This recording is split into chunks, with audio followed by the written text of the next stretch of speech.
Hello, and welcome to Unlimited Inner Peace podcast, where we delve into the secrets of finding inner peace and embracing it year round. I am your host, Julissa Bene Espinosa. Today, we have with us a guest. Our guest today is Ketty Bwambale. Ketty is a speaker, value, and worth educator. She is the creator of Step Up Mindset to Success, an initiative that helps women between the ages of 18 and 40 who grow up in societies they are devalued to find their inherent worth. Ketty holds a master's degree in rural development and a bachelor's degree in office administration. She is the founder of Bliss Femme. This nonprofit community-based organization promotes women's empowerment by identifying local problems that hinder women's progress. Bwambale has helped many women to come out of ignorance and escape some level of extreme poverty. Ketty, welcome. Welcome to the podcast. Thank you. Thank you, Julissa, for having me.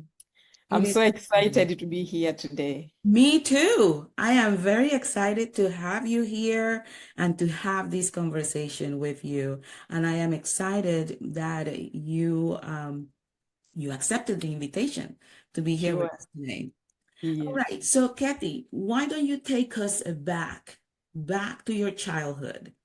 How did you grow up? How was your childhood? And where did you grow up? Where do you come from? Thank you again. Yes, Julissa. I come from Uganda. Okay. And I grew up in a small village called Muina. Mm-hmm. Muina is found in Kisinga sub-county, Kasese district. Okay. The place Muina is on the slopes of Mount Rwenzori.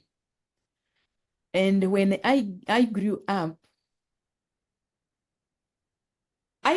with my parents on those hills, Mm-hmm. on that big mountain. Mm-hmm.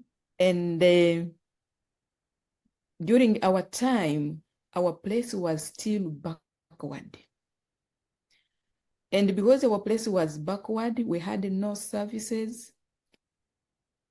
It was rare for us to receive services from the government. Yes. Because going to our home place was really difficult. Actually, even now, it is still difficult because it is the same place where my parents and my siblings live. Yes.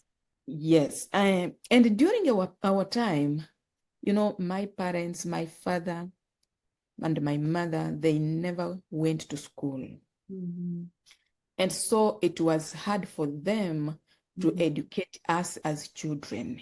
Yes. My parents had a sizable number of children. And among the children, I'm one of them. We are still 16 of us alive. Wow. Yes. And out of 16 children, it happened that it's only me who has come out of that, should I call it backwardness? Mm-hmm. Yes. Because my sisters, my brothers, not even one of them has ever completed a college degree. Mm. Remember, I just said we are 16 siblings alive. Yes. And I remember only 3 brothers, at least, for them, they completed high school. Mm. Why didn't our parents educate us? The reason was that we lived in poverty. We were poor. And we survived on subsistence farming. We did not know anything called professional job. Mm-hmm. And it was hard for us to have money, tangible money. Yes. Because we lived on foods that come from the garden. Yes. And we loved that. We enjoyed it because we did not know anything beyond that. Yeah. Yes. And so even when we went to school, because education was not known by then, but when we went to school, it was like a miracle, because I don't even know until now how my father was convinced to take us to school. Because remember, he never knew how to read, not even write. Anything concerning school or education was out of our family. Yes. And I remember some of my brothers who went to school when they were old. And one brother is the one who came to convince my father. I still remember, even when I was young, he came and told my father, I said, Papa, we have to take children to school. And I don't know how my father agreed, because it was a difficult decision and they had no means, Yes. The only activities that we were doing at home was gardening. Yes. Only gardening. Apart from gardening, then we will go and sit on the farm to keep the crops alive, because the animals from the bush will come and eat them. But it happened one time that my father accepted, and we went to school. At that time, for me, I remember I was 12 years old. Yes. That's when I started my primary one. Okay, wait 1 second before you continue. Mhm. So you grew up in the country, let's say, Yes, in the mountains, at the foot of yes, the mountains, and yes. the only form of subsistence for your family was farming, Was right? fine. Yes. And you enjoyed this because this was the only thing that you knew. You didn't know anything else.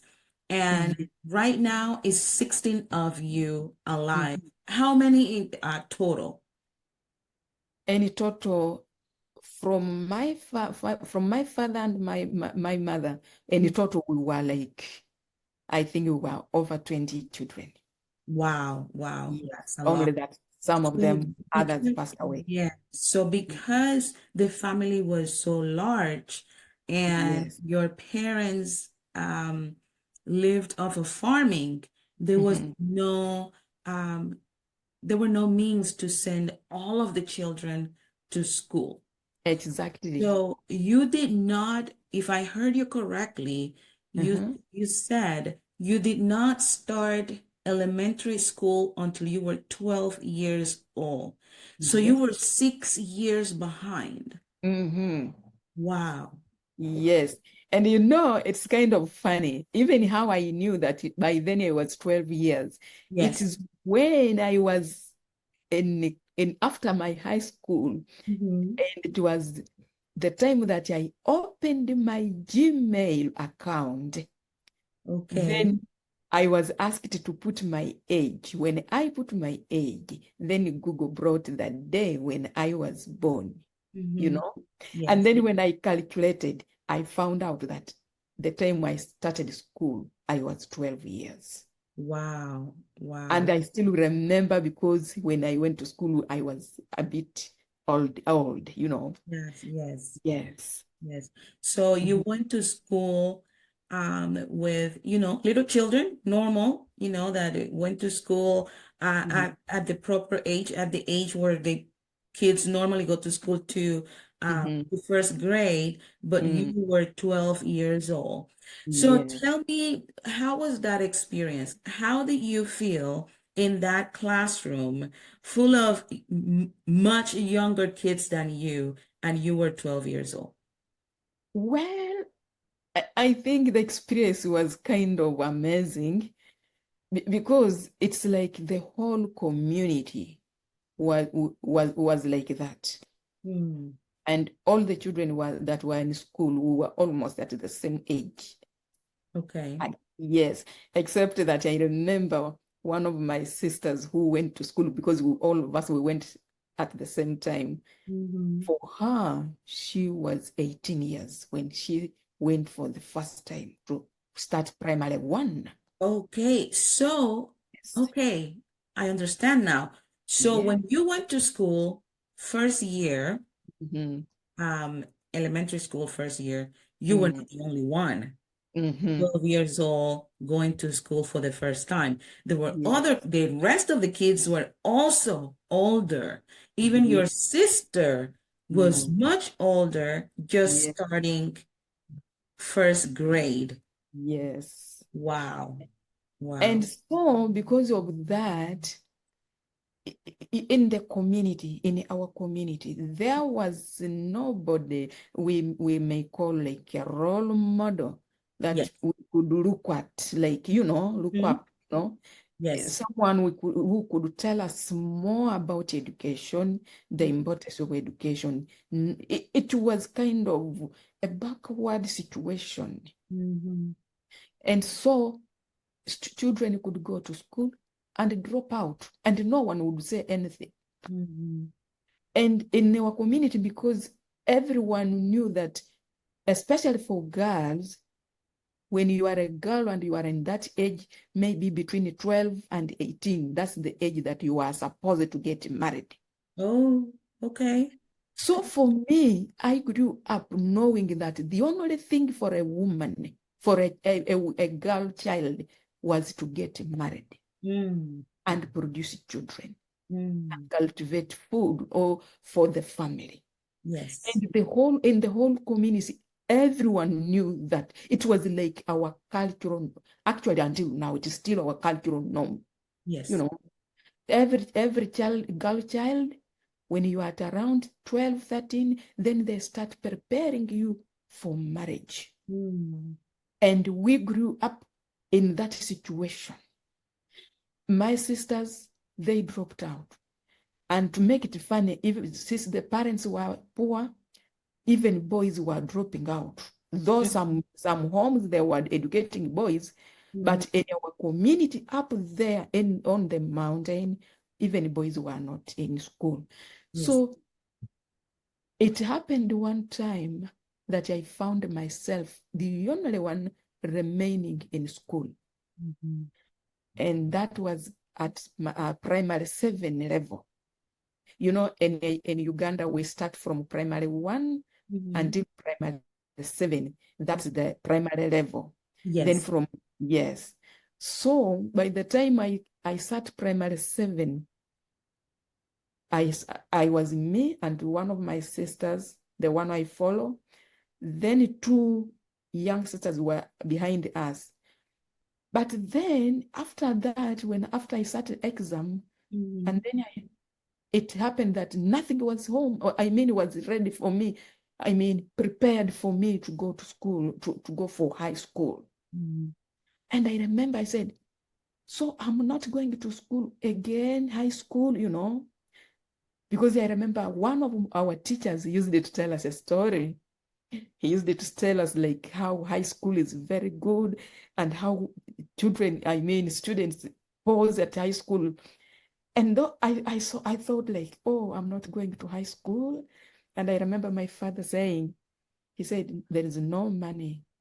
Mhm. All of you just sit home. And we dropped out. And then for me, it kept pressing in my heart. I was like, am I going to live in this situation until when? And because I used it to look at my mom, how my mom was working hard in the farm, she Mhm. couldn't rest. It stayed on my heart. And I remember telling my father, I said, can I have a chance and I go back to school? At least maybe this year you will have money so that I go to high school. And then one of my brothers said, okay, go. For me, maybe I'll have money by then. I'll support you. Then Mhm. I went back to school. Then that year, I continued. That was primary 7. Yes. And then before that year ended, when we reached second term, I got engaged to my husband. Okay. How old were you at that time?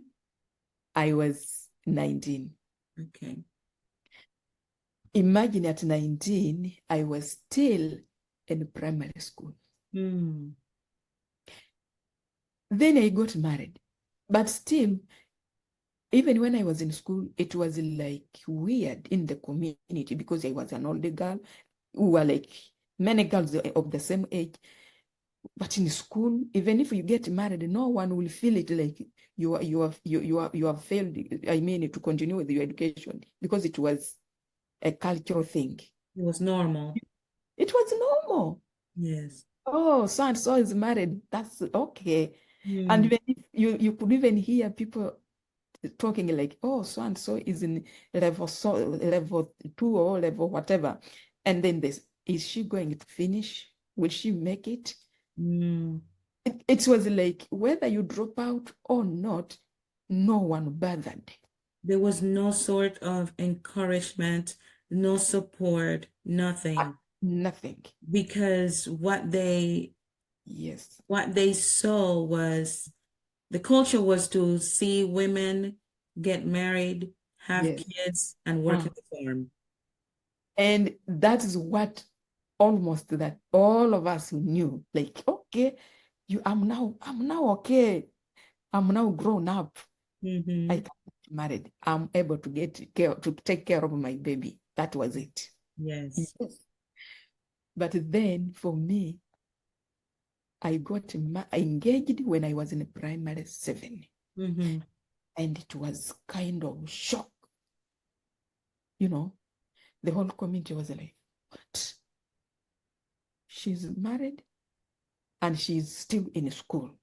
You see, I did not drop out. I got married, I got engaged, and I continued with school. You were the exception in the community. Exactly. Mm. That is what made a difference. Yes. People couldn't understand. Some people were telling me, why don't you just give up with school and prepare for your wedding? I said, no. So I continued with term 3. Mm-hmm. And in November, that's when we sat our primary 7 final exams. Yes. I sat my exam. Mm-hmm. And then after 4 months, the following year, in April, we made our wedding. Okay. And people thought that maybe I'm going to fail to continue with high school because my husband told me, he said, I'm taking you to be my wife, but I will allow you to continue with high school. Even with me, it was a miracle. It was a shock. I couldn't even understand, by the way. I, I don't know even whether I knew what I was doing. For sincerely speaking, I couldn't even mind whether I continue with school or not. I did not know, you know. Yes. So after 1 week of our marriage, of our wedding, Yes. I went to class, first year high school. Mm. Yes. First year high school. Wow. And my husband was teaching at the same high school. Okay. Okay. So let's pause there and Yes. tell me, how did you meet your husband? Wow. You know, we come from the same village. Okay. For us on the mountain, but for him, his family, they live on the lowland on the other side. Okay. And it happens that we belong to the same church district. Okay. So we could come together like when the church, as the church branches come together at the main center, so we come together. We knew each other, especially our parents. Our parents knew each other. And even our engagement came through our parents, our aunties, like Yes. that. Yes. Yes. Okay. Yeah. Okay. Nice. That's very nice. So, okay, continue the story. So you went to your first year of Mhm. high school. You started your first year of high school 1 week after you got married. 1 week after I got married. Uh-huh. I continued with my school as normal. Mm-hmm. And after 1 month, I became pregnant. Okay. I'm a student, I am a wife, and I have a baby. Mm. Can you imagine? And I never gave up. Mm-hmm. Yes.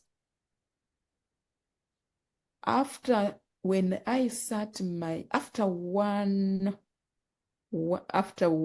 3 years, when my baby was 3 years and Yes. some months, that's 4 years high school. Yes. But my high school exam, and my baby was here. Mm-hmm. In other words, I would have given up because I had a baby already, Yes. and having a baby was something precious to us. Yes. According to my culture, having a baby, it was like you have gotten it all. Yes. And in another thing, I would have just sat home and take care of the baby. Mm-hmm. But guess what? I used to leave my baby in the house. Mm-hmm. I go to class. My husband comes from school, from class, from teaching. Mm-hmm. He comes and check on the baby. Mm-hmm. He goes back. At lunchtime, I come. Like we were like one comes, one goes, one comes, Yes. one. Yes. Yes. And the baby was safe because we did not want to have a caretaker. And even if we had the chance, we couldn't afford it. Mm. We couldn't afford it. That is so beautiful, Ketty, that your husband, Mm-hmm. he, first of all, you got married and he said, you're going to continue school. Mm-hmm. Then you got pregnant and you had the baby. Mm-hmm. And he continued supporting you because Mm-hmm. he wanted to achieve that goal that you had set for yourself, which Yes. was to finish school. So Yes. even though the baby was small, you Yeah. were both going back and forth, Mm-hmm. school and back home, taking care of the baby. I think Mm-hmm. that is so beautiful that you had that support from your husband, something that hearing the story, Mm-hmm. most likely most of the women in town, in the village, didn't have. Mm-hmm. The women had to be home taking care of their kids and the farm. No thinking about no school. And you know, it wasn't easy. Mm. In fact, for me to continue, I was not comfortable because when I got married, that's when I started looking at things in a positive way. Yes. Oh, back home we used to do this and this. Mm-hmm. Now I'm here in school, I'm doing this and this, but I'm surviving. And as I saw life changing, Mm-hmm. from what I had when I was with my parents. Yes. And every time I go home to see my parents, I find them in the same situation like before. Mm. And then there I started to see the difference between educated people and uneducated people. Mm-hmm. And especially the women, because the women are those who work hard in the village. Yes. I could see them suffering, Mm-hmm. carrying things on their backs, carrying things on their heads, and tying the babies here. They are carrying things and tying babies here. I felt bad when I saw them. And I saw that, oh, surely it seems education can make a difference. Yes. And when I come home, even my community members, my mom's neighbors, they could come and see me and they look at me and they mention, you have changed. Now you see you are a different person. And that one gave me a different perspective. Mm. Yes. Yes. Wow. Wow. Yeah. That is So, great. I'm just sitting here just thinking, right? Because here in this country, mm, or I should say, on this side of the world, we all have the opportunity to go to school, right? Very few people don't make it to school. Very few people don't have that opportunity. And the interesting thing is that on this side of the world, we have the opportunity to go, and so many just take that for granted. Yes. Whereas where you grew up, that is a privilege to go to school. Oh, yeah. That is a privilege to go to school. And you did everything that you could do to go to school and to finish school. And to finish school. Yes. Wow. When I completed my high school, I still remember some women coming to me asking, how did you do it? Can you help our children to do the same? Can you help us here? And it was overwhelming because I never knew that I would become a role model in my community. Never. Yes. And because it's like I broke the cycle. Yes. So I became a role model for women, girls, boys, and men. Yes. Wow. Yeah. That is so beautiful. And for me, in addition, when I look at it, I just look at it and say, oh, so God created me to have a family, have babies, and to do other things, you see? Because I remember when I grew up, women had no say in my community. Yes. Even in our home, in our family. Yes. Women couldn't say anything. But now here I am, people are coming to me for advice because I have completed high school. Yes. Wow. Yeah. Wow. So you completed high school over there in Rwanda, right? In Uganda, yes. In Uganda, sorry. You completed high school in Uganda. And how was how did you enroll yourself in college for your higher education? Was that in Uganda or was that here in the US?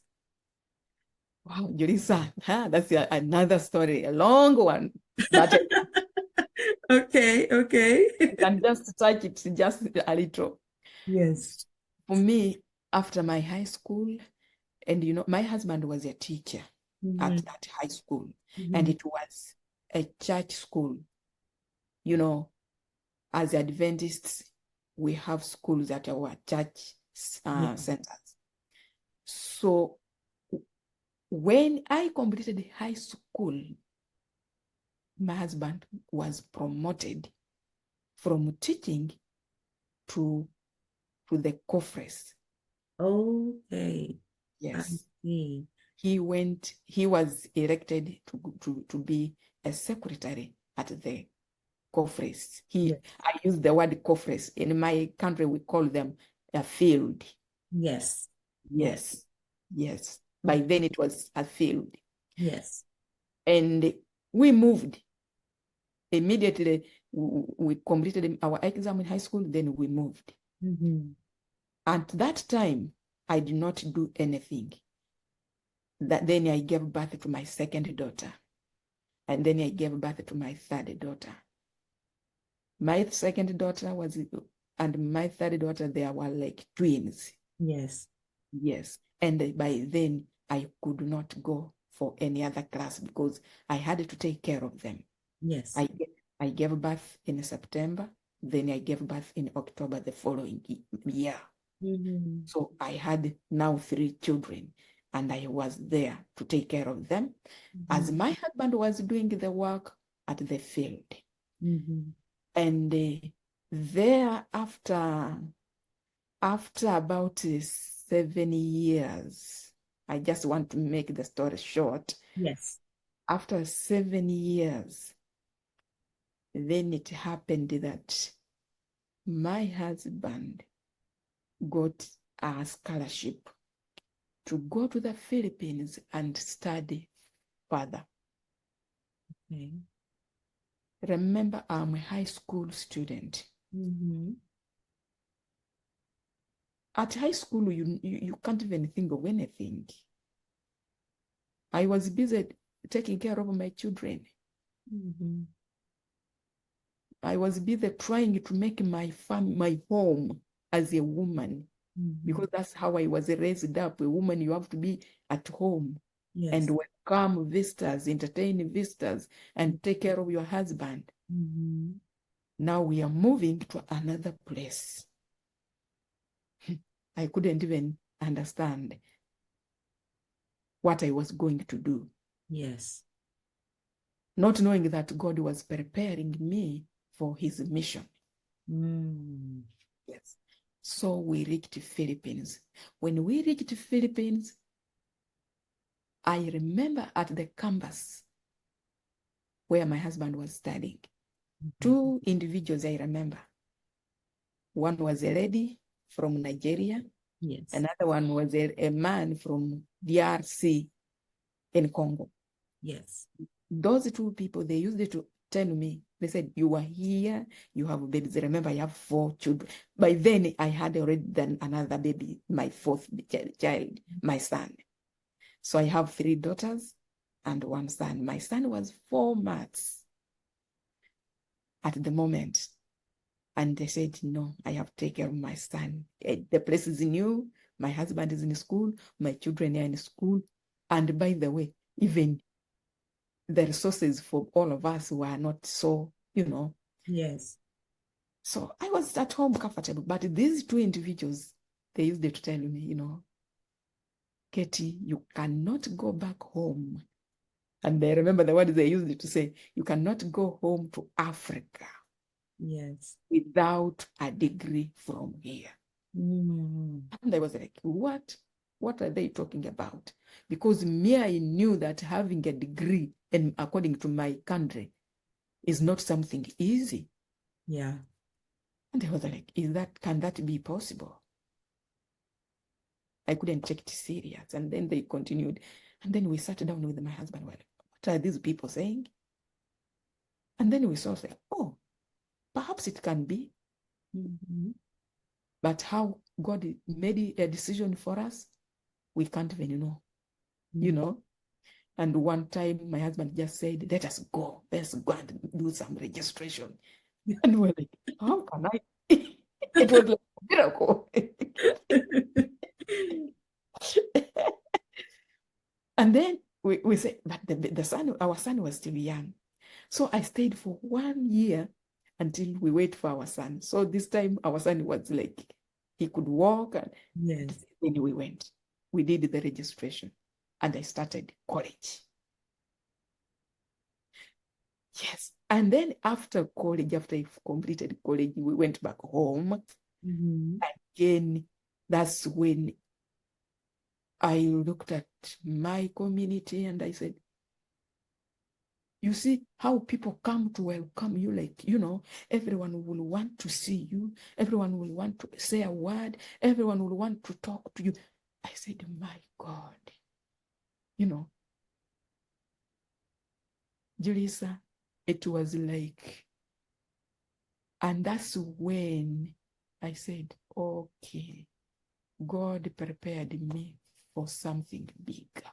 That's why I kept pushing and holding to complete my education, because what God wanted something out of me. Yes. Yeah. And I remember a journey to my mother's place when we came, and then we visited my mom. And all the women in the community, they came. And we had taken some stuff, my children, when they grow and then they leave those stuff that cannot fit them, all those. We pack things, and then we took them to the village, because I knew the situation in my village. Yes. When I was young, it was rare to find a child like at that age of 12, I mean from one age to whatever, 18, having 2, 3 clothes. It was rare. You either have one or you don't have, you just have something like getting from your friends, tying your, Yes. So we could take stuff and give children, and this time we took many and we gave women. Women came. And then my children said, my daughters, they said, Mom, don't you think we needed to do something better than just giving the stuff? And I looked at them and said, what do you think? What do you say? And they said, look at the young children here in the village. They cannot read. They cannot even write. They said, they can't even read a textbook. Can we make a program so that every holidays we come here and be with them and train them how to read? I looked at my daughters. I said, that's a good idea, but how can we do that? We just came, by then we just came, we had nothing, we were like, so I said, it is hard. We cannot do it now. And I saw the sympathy that my children had. And of course, I knew it. I had even seen, I could even keep quiet, of course, Yeah, yeah. And we went back. I was like, I remember where I was seated. I was seated at the back door of the house where we lived, where my husband was working. Yes. And it was a December. I said, can I go and start something in my village? And then I said, how can I do it? Yeah. It was a disturbing moment. Yes. Yes. For me, I was looking at myself as someone, people are coming to me to ask advice, and they were somehow putting me in a certain level. And these are the same people that we grew up with. Most of them were older than me, my aunties, my whatever, in our community, everyone knows everyone. Yes. Whether you are relatives or not, you know everyone. Yes. So I felt like our people are suffering, and really they are suffering. Yes. Especially when I saw them carrying those things. And I could tell them, can I take you a picture? And then they could say, why do you want to take us a picture? And they mentioned, Ketty, really you want to take us a picture? You are getting happy when you are seeing us. You have forgotten our situation, And I sat down and said, God, I want to do something. Yes. And I said, I know I have nothing. And true, I had nothing. Because even by then, I was not working. But I said, I want to do something. So during that time, when you went back and your children, your daughters told you, we have to do something better or more, I should say, and you sat at home and you thinking, what can I do? What was your state of mind? How were you feeling inside? Were you at peace with yourself at that moment? How do you feel? I was not at peace. No, I was not at peace. For myself, I was somehow at peace. But when I look at the other side, I was not at peace. Because I was saying, like, I can't be at peace when other people are not. Mixed emotions. Yeah. So you were at peace because you had accomplished your dreams and your goals, but you couldn't be at peace seeing the situation of your people. Exactly. Yes. I wasn't.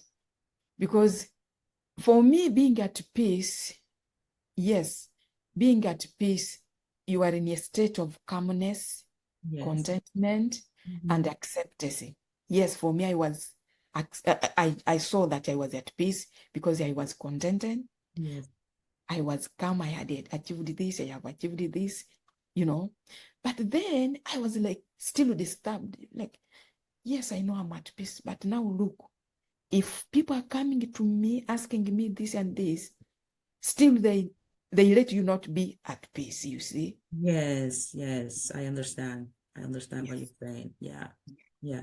It's like because now you are not at our level, you have accomplished more, you know more. So now they in their minds, this is what I'm thinking, probably in their minds they are thinking, you have a responsibility with us. So Mm. help us. How do Yes, you do it? Can you yes, teach us? So they are putting all of this on you. only. Wow. So Yeah. what happened? What did you decide to do? Julissa, I remember at that moment, I sat down. I even got a pen writing, Mm-hmm. starting to write things that I just think of. And at that moment, I Mm-hmm. was still completing my MS in rural development. Yes. And the reason why I took rural development is because of my community where I come from. Mm-hmm. I said, this is the course I'm going to take. It will help me to help my community. Yes. Not even knowing what I will do exactly, but Mm-hmm. I said, I'll take this. So at that moment, I was doing my research. And my research, I did it in Uganda, Yes. when I studied from Philippines. Mm-hmm. And I was moving from company to company looking for where to do my research. And then one microfinance company accepted me. And then I was looking at this microfinance giving loans to these people in the villages, but still people are still poor. Mm. Nothing has changed. Yes.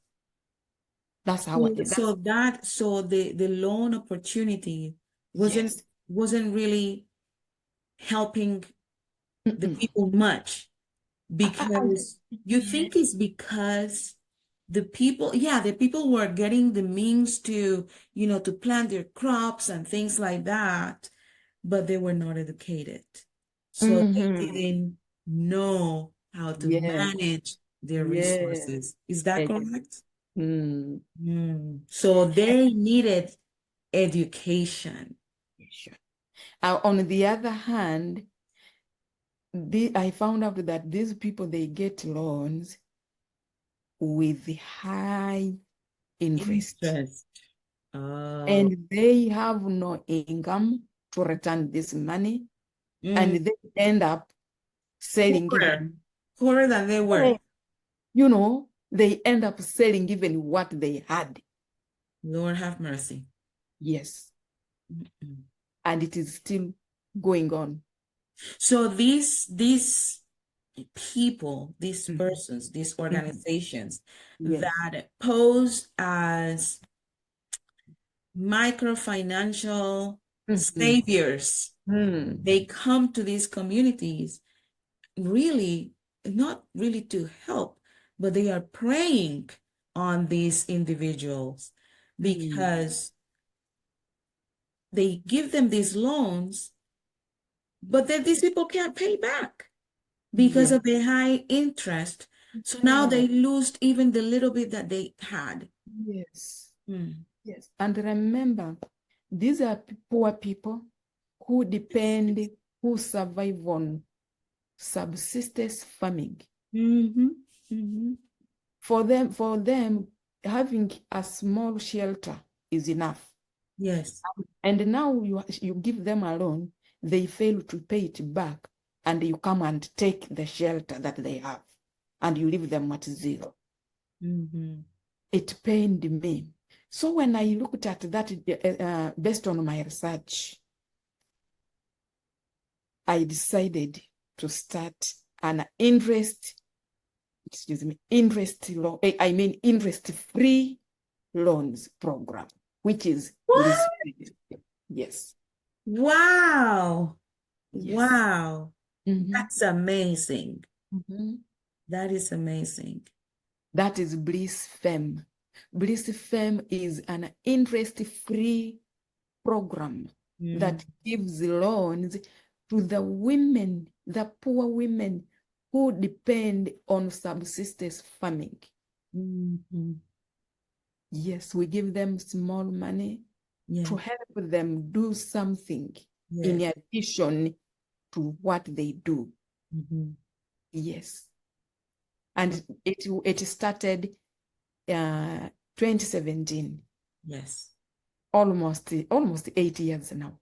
Yes.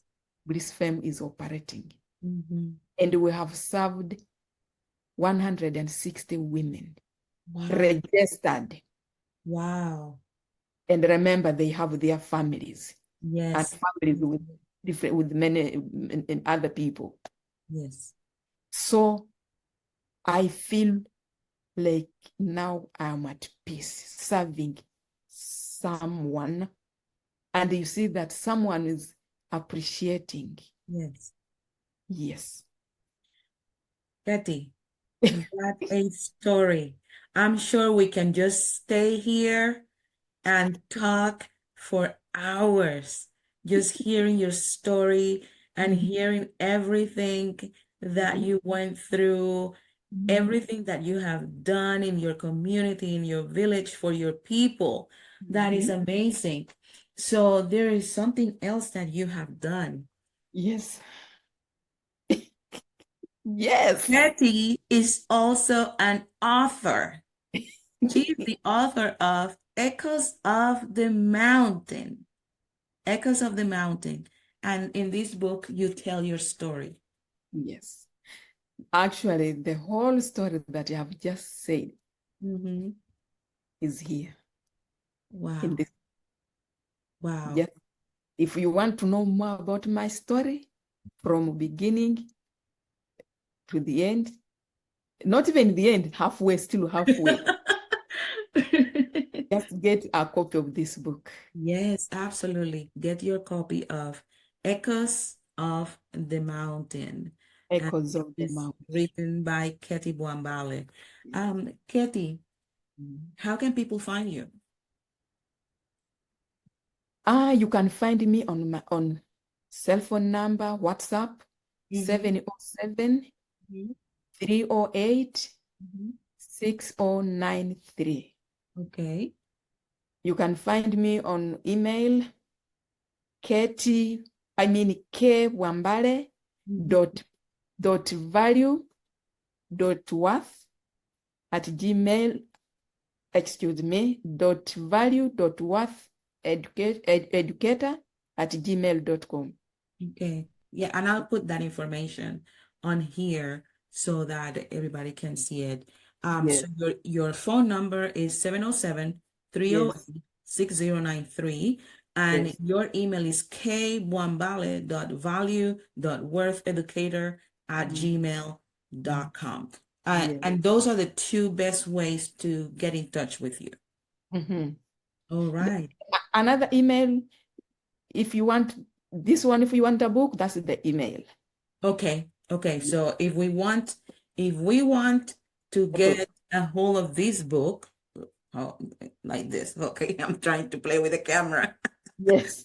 If you want to get a hold of this book, write to Ketty on the email kbwambale.value.wortheducator@gmail.com, or send her a message on WhatsApp, 707-308-6093. Remember that we are in the US, so the country code is 1. So it's +1 707-308-6093. But I'm going to put all this information here so you can, if you're interested in getting a copy of this book, you can reach out to Ketty so that you can support her ministry, so that she can continue to help the women in her village, in her community over there in Uganda.